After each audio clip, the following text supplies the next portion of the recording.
Ketika Pak Jazir wafat, kabar meninggalnya mengejutkan. Saya pagi itu sedang bersiap-siap ada sebuah acara dan mendengar tentang sakit, cerita langsung dari putra sulungnya, Dr. Sofwan Albana. Kita semua punya kenangan tentang almarhum. Dalam kesempatan ini, saya ingin sampaikan kepada semua betapa besar tanggung jawab semuanya. BKPRMI, BK Paksi, PK, PAKSI, semua yang berada di gerakan Al-Quran, bebannya besar. Kenapa? Karena yang beliau tinggalkan, yang almarhum tinggalkan, bukan sekedar sebuah bangunan untuk dirawat, tapi sebuah gagasan, sebuah rekam jejak yang sudah memberikan kebermanfaatan melampaui batas geografis, bahkan batas waktu. Karena itu, ketika kita mendengar beliau wafat, tentu kita sedih, tapi kita tahu almarhum ini sumur jariahnya luar biasa. Ini telaga. Kalau orang lain sumur, ini telaga jariah. Telaga jariah yang alirannya tidak pernah berhenti. Jadi insya Allah saya yakin almarhum wafat dalam keadaan husnul khotimah. Amin. Dan yakin ditempatkan di tempat yang paling mulia, di tempat yang terbaik. Insya Allah kami yakin itu, karena melihat apa yang sudah beliau kerjakan. Dan itu tercermin dari mana? Tercermin dari begitu banyaknya orang yang hadir mensolatkan, orang yang hadir mengantarkan pemakam, bahkan yang di masjid-masjid di seluruh Indonesia, masjid-masjid seluruh Indonesia yang menyelenggarakan sholat gaib untuk almarhum. Jadi beban tanggung jawab ini mudah-mudahan lewat pertemuan ini menjadi kesadaran bersama untuk dilanjutkan, untuk dikembangkan. Almarhum sendiri meninggalkan kepada kita beberapa pelajaran yang saya rasa kita semua merasakan. Kemauan dan kemampuan untuk selalu berpikir di luar yang biasa, selalu mikir outside the box, selalu berpikir dengan cara yang berbeda. Lalu yang menarik adalah selalu bisa diungkapkan dengan cara yang berbeda pula, dengan cara yang unik pula. Dan kelugasan di dalam menyampaikan apapun. Kelugasan inilah yang membuat kita semua merasakan bahwa beliau bisa menjangkau semuanya. Jadi saya ingin sampaikan pada diri kita sendiri, dari diri saya sendiri dan semua yang hadir di sini, betapa banyak pelajaran yang bisa diambil dari hidup almarhum. Dan kalau boleh usul, dan saya yakin ini sudah dipikirkan, perbanyak tulisan tentang almarhum, perbanyak rekaman tentang almarhum, supaya menjadi pelajaran bagi kita semua. Kenapa ini kami sampaikan? Mumpung memori kita masih dekat, mumpung masih segar, supaya hidupnya menjadi pelajaran.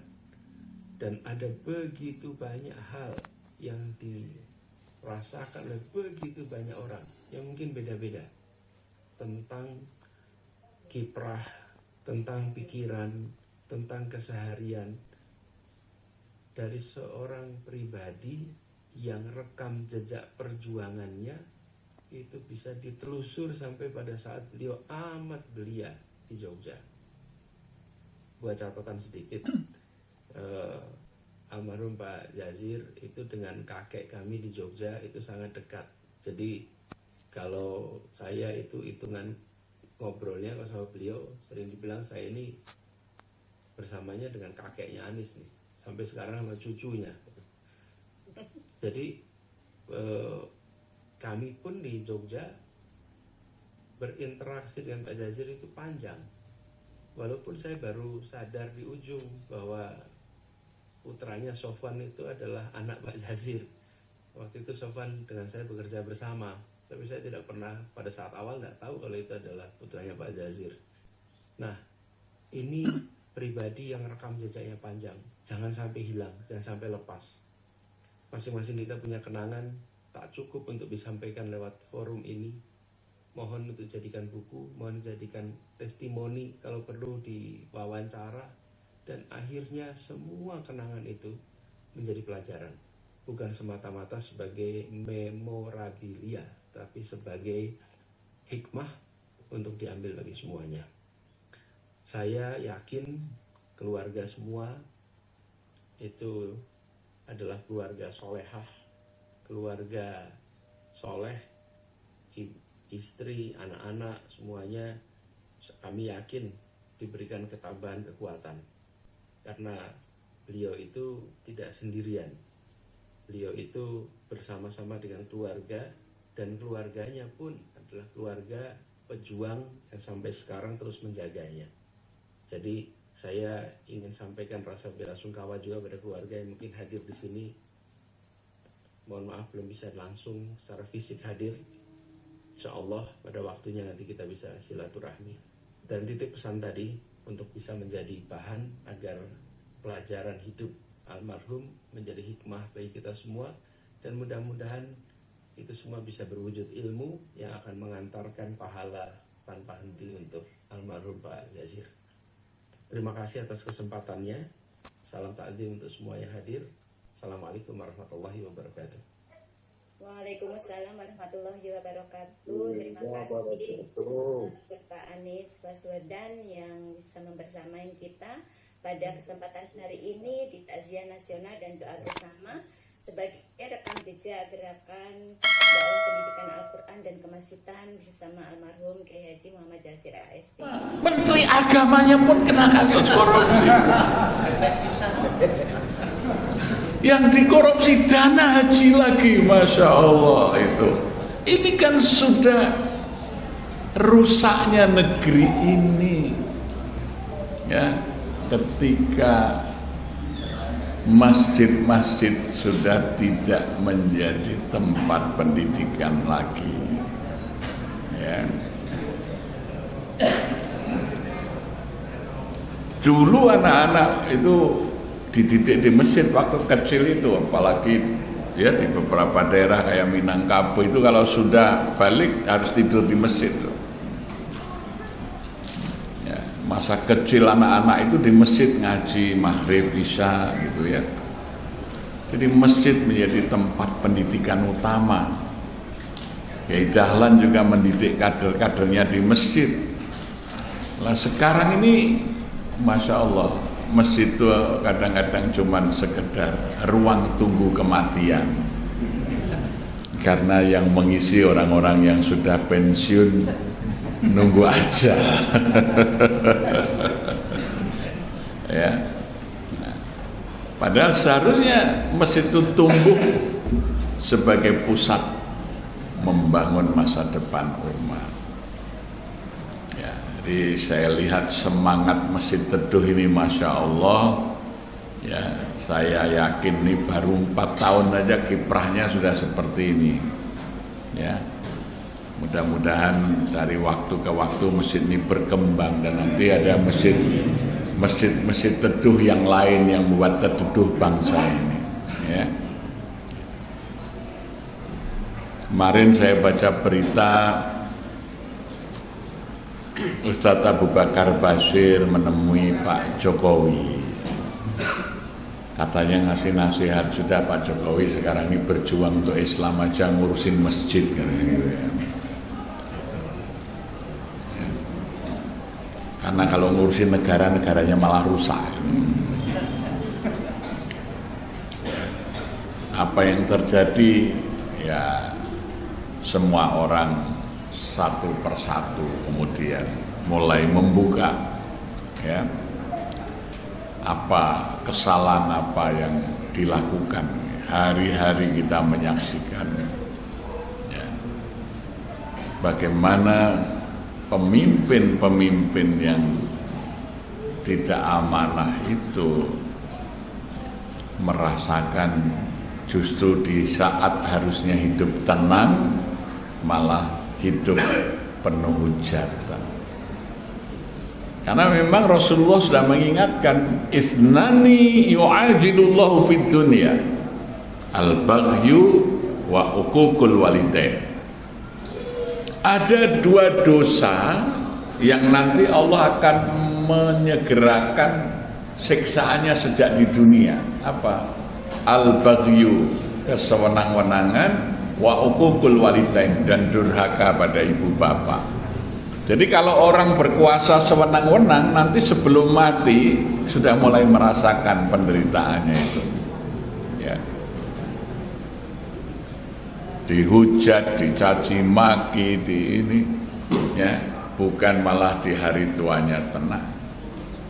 Ya, karena apa? Karena ketika berkuasa menyalahgunakan kekuasaan, itu azabnya disegerakan. Yu'ajilullahu fid dunya. Jadi di dunia itu sudah disegerakan.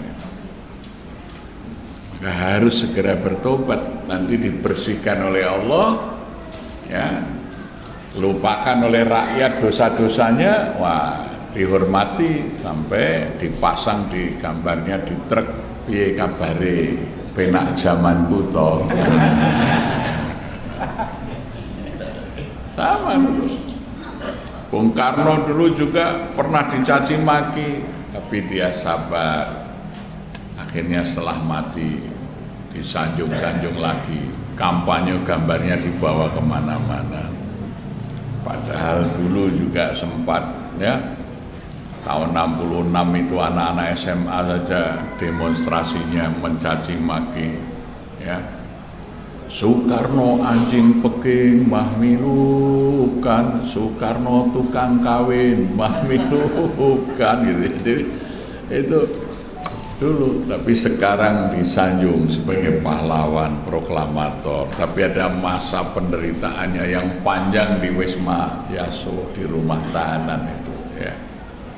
Pak Harto demikian juga, begitu lengser turun, tapi Pak Harto sabar juga, ya, berakhir dengan sekarang mulai dirindukan lagi, penak zaman kuto katanya. Ya. Tapi kalau tidak mau bertobat, ya penderitaannya terus menerus. Jadi sekali lagi, Masjid Teduh ini insya Allah akan tumbuh kembang menjadi masjid yang baik, mengikuti contohnya Rasulullah SAW. Jangan hanya fokus memikirkan bangunan, pikirkanlah umatnya. Bangunlah jamaah masjidnya, bangunlah imam masjid, supaya benar-benar jamaah itu terlayani dengan baik, ya. Ini mestinya welcoming, ya, istilahnya kesannya itu mengundang orang untuk singgah. Jadi di depan tuh bagus terbuka, dibuat kesan luas gitu, ya, sehingga orang itu dari arah sana maupun sana itu kelihatan itu masjid yang welcome, yang siap untuk singgah. Jangan sekali-kali malam hari masjidnya gelap, karena sunnah Nabi itu masjid adalah bangunan paling terang benderang di malam hari. Jadi sejak zaman Nabi dulu belum ada listrik, Nabi itu menugaskan sahabat yang diberi sebutan Abu Nar untuk menjaga nyala, ya, penerangan masjid itu. Jadi ketika rumah-rumah penduduk Yathrib sudah gelap, lampu masjid masih terang, sehingga kafilah-kafilah yang lewat itu melihat, oh itu masjidnya Muhammad itu. Mereka kalau perlu bantuan singgah, gitu, ya. Jadi jangan sampai, ya, masjid kok habis isya semua dikunci, lampu dimatikan karena takut bayar listrik, ya. Makanya salah satu dari syarat makmurnya masjid, walam yakhsha ilallah, tidak boleh takut kecuali kepada Allah, mosok sama tagihan listrik aja takut. Ya.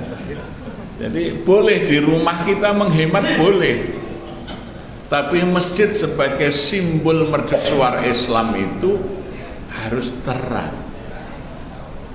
Ya. Rumah boleh sederhana, tetapi masjid harus nampak gagah. Ya. Maka masjid itu adalah sumber cahaya, tidak hanya cahaya batin tapi juga cahaya fisiknya. Jadi ketika lingkungan sudah gelap, masjid itu masih terang. Orang-orang yang ingin mencari tempat yang terang ya ke masjid. Ya. Maka dari zaman Nabi dulu sampai hari ini, kalau kita pergi ke Madinah, bangunan paling terang benderang di malam hari adalah Masjid Nabawi. Demikian juga kalau kita pergi ke Makkah, bangunan yang paling terang benderang adalah Masjidil Haram. Sepertinya nggak ada bedanya siang dan malam. Sementara masjid-masjid kita itu biasanya habis isya sudah gelap. Sementara bakul durian di pinggir jalan lampunya masih terang menyala. Ya. Orang jualan sate masih terang lampunya, masjidnya sudah gelap. Jadi dimulai dari masjid itu memberi penerangan secara fisik kepada masyarakat, menjadi tempat yang membuat ayem. Orang lewat dari ujung ke ujung, sini sawah masih sepi gelap, tapi lihat, wah itu ada masjid teduh, itu terang di sana. Ya di sana kita bisa istirahat, di situ tempat yang aman. Dulu jalan Jogokarian itu sepi Pak, karena tidak dilalui transportasi. Tapi kami mengajak anak-anak remaja itu piket di masjid. Kalau malam hari masjidnya terang, remaja dan bapak-bapak muda ada giliran ronda di masjid melayani tamu-tamu yang singgah. Kalau ada orang lewat misalnya motornya dituntun, ditanya, Pak mohon maaf kenapa ini kehabisan bensin Dek? Sudah Bapak di sini saja kami carikan bensin, belikan. Pak kenapa nih motor saya rusak Pak? Bapak tinggalnya di mana? Nanti diantar pulang dulu biar motornya ditinggal di sini. Jadi masjid itu menjadi tempat, lama-lama orang itu suka lewat di situ. Karena apa? Rasanya ayem. Mesti ada orang yang dimintai tolong kalau ada ban bocor, ada bensin habis, ya ada perlu mau bertanya atau mau sekedar numpang ke belakang, itu ada tempat untuk persinggahan. Maka lama-lama orang menjadikan Masjid Jogokarian itu tempat transit. Ya kamu, orang dari luar kota datang mau piknik ke kota Jogja, datang masih terlalu pagi. Kalau mau nginep ke hotel cuma sekedar berapa jam, numpang istirahat bayarnya mahal, numpang mandi mahal.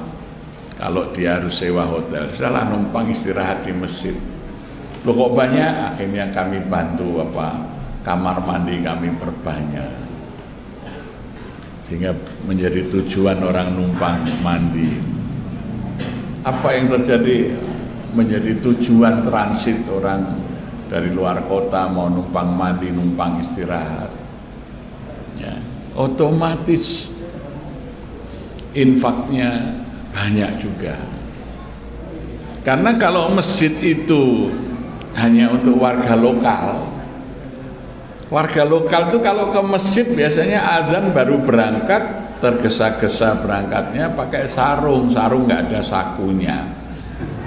Maka ke masjid nggak bawa uang, maka kotak infaknya sepi.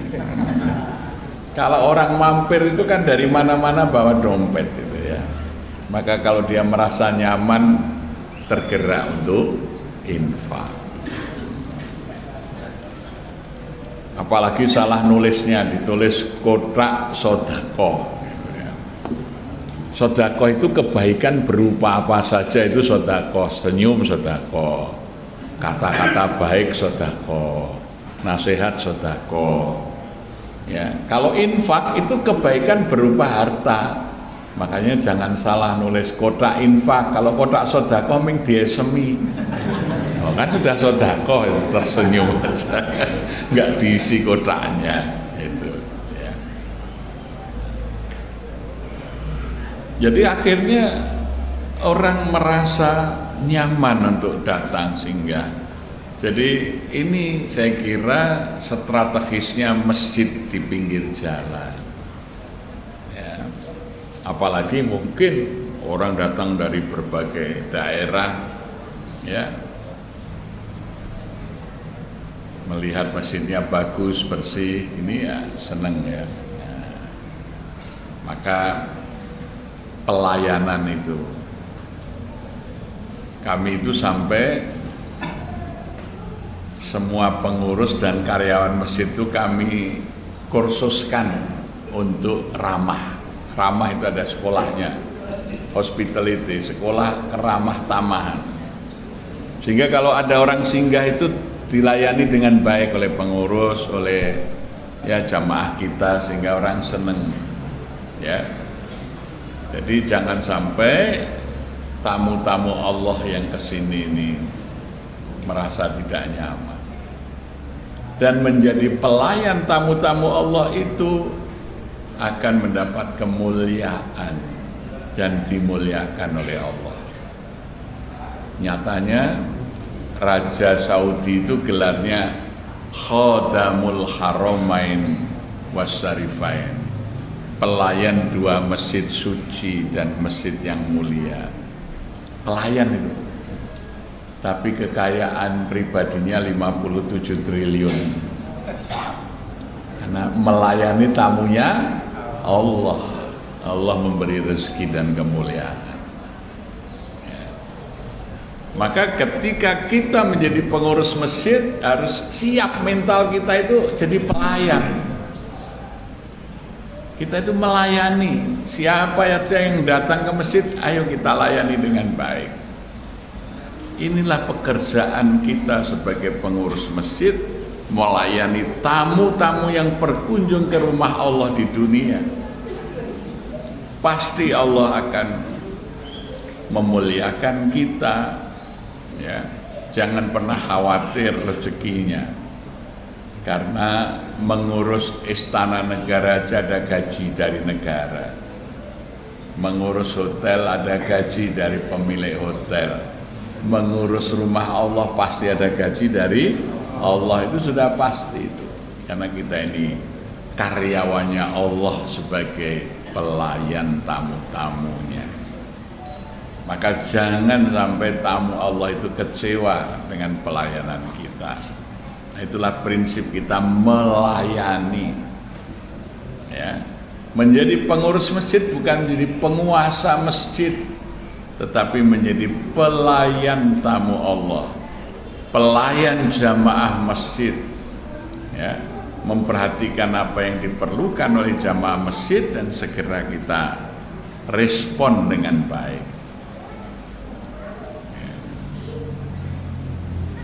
Insya Allah masjid akan makmur, dan saya yakin melihat tahun pertama ini sudah, ya, awal-awal nih, di tahun yang keempat ya, 4 tahun sudah tumbuh seperti ini, sudah banyak partisipasi.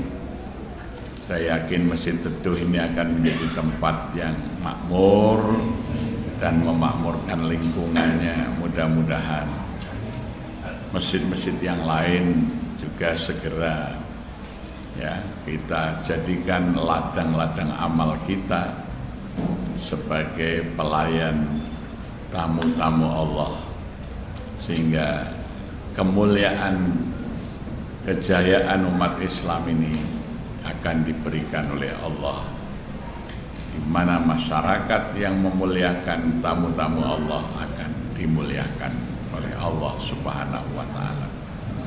Demikian, mudah-mudahan bermanfaat yang saya sampaikan.